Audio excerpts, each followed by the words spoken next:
Okay, Crellin, so I hope you were able to figure out how to check your math using Excel, converting from Celsius to Fahrenheit. Now let's talk about how we can do averages and those kind of formulas in Excel. So you remember how earlier I told you that I named all of these so that they had the same conventional name. So some of the names, we have the natural vernal pool versus the man-made vernal pool, and of course the upper and lower treatment ponds, Snowy Creek, and the wetland. And as I noted before, one of the groups that I have data for was not really clear, so I'm just leaving those as they are. One of the things that we want to do to average this data, or that will make it easier to average it, is if we put all the group data together. So we want all the upper treatment pond data together. And one way we can do that is by alphabetizing the data. So what I'm going to do is I'm going to highlight all the data in this column. And Excel makes it really easy to alphabetize stuff. You just have to find these symbols that will look something like this. A to Z, or Z, and they'll have an arrow, or Z to A and have an arrow. And they'll say sort ascending or sort descending, which means you're going to put it in alphabetical order from A to Z, or you're going to put it in alphabetical order from Z to A. In this case, I'm just going to use A to Z, so I'll click on it, and this box will pop up. Now, what this box is asking, in fancy computer language, is it's saying, hey, look, you only highlighted this row, but you have a lot of other stuff on this table. Do you want me to keep all of this together? Because what it will do is it'll only alphabetize this, but then this data will stay where it is, and we don't want that to happen. We need to know that the pH at the wetland was 7.2 and that the pH at the natural vernal pool was 6.7, so we want to make sure that data stays together. And so when it asks you, do you want to extend it, I'm going to say yes. I want it to make sure that it keeps all of this together. Now, one of the things I like to do to make sure that this happens correctly is I like to pick a piece of data and follow it when it switches the table. So what I'm going to do is I'm going to go down here to natural vernal pool, and the pH is 6.5, and the turbidity was 0, and the group was Bethany, and I'm going to remember that, and I'm going to click Extend Selection. And look, it's alphabetized, and everything is in group. So now lower treatment ponds are all together, and the natural vernal pools are all together. And let's remember back to that piece of data that I had in my head, and it was the natural vernal pool, and I was looking for a 6.5, found it, and I want to make sure that the turbidity and everything went right. Okay, the turbidity is 0, and the group is Bethany. So look, it kept that data with it, even though it's now in a different location on the table.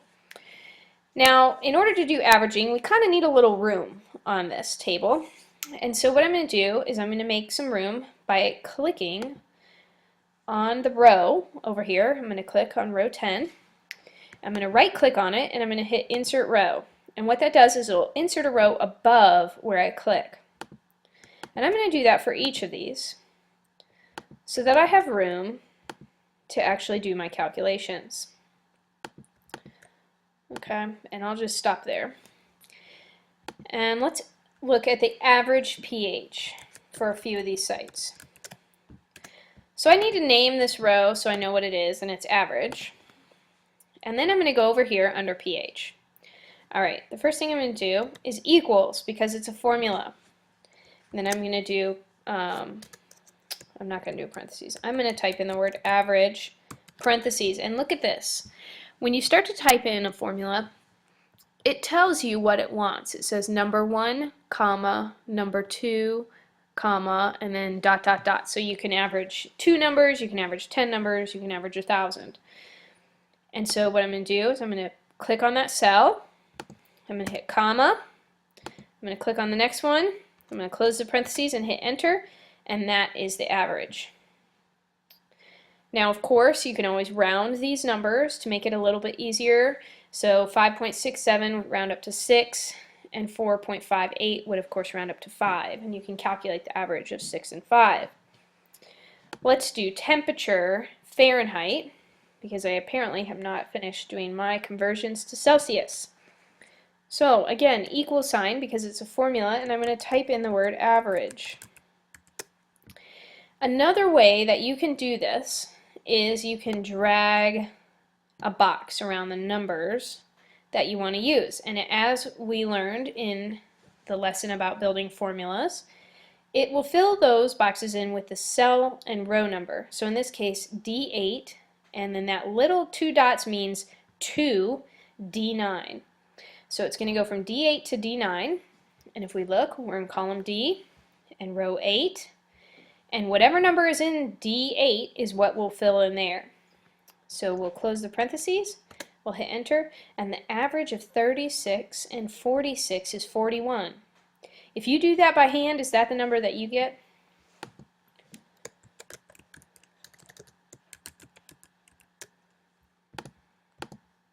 Alright, let's do another one. Average. Let's see what the average pH is of the man-made vernal pool based on the data that I have on my spreadsheet. I'm going to drag it and drop it, and look, this time it says from B11 to B13.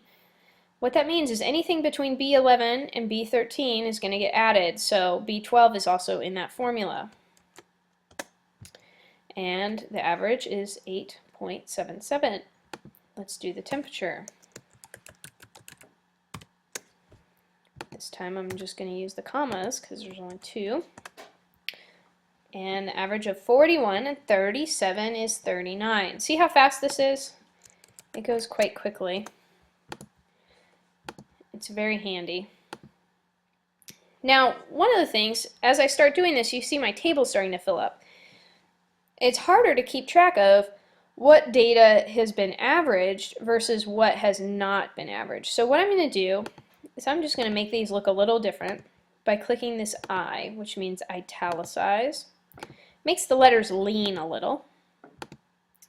And that just helps me be able to see, okay, that one, that's a formula. These are just numbers that need to be averaged. So when I go to make my average, I can do it this way. And that time, instead of dragging and dropping, I clicked and I put a comma in between each of them, and it gave me the average. Same thing can happen here.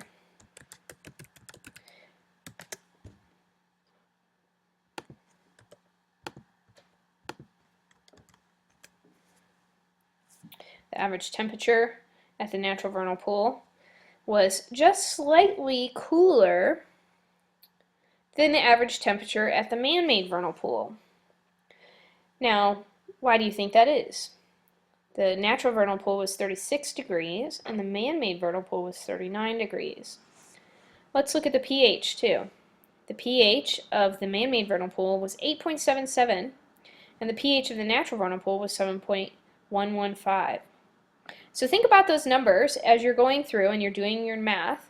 Think about why those numbers are different. Why would the man-made vernal pool be a little bit higher than the natural vernal pool? Why are the temperatures different?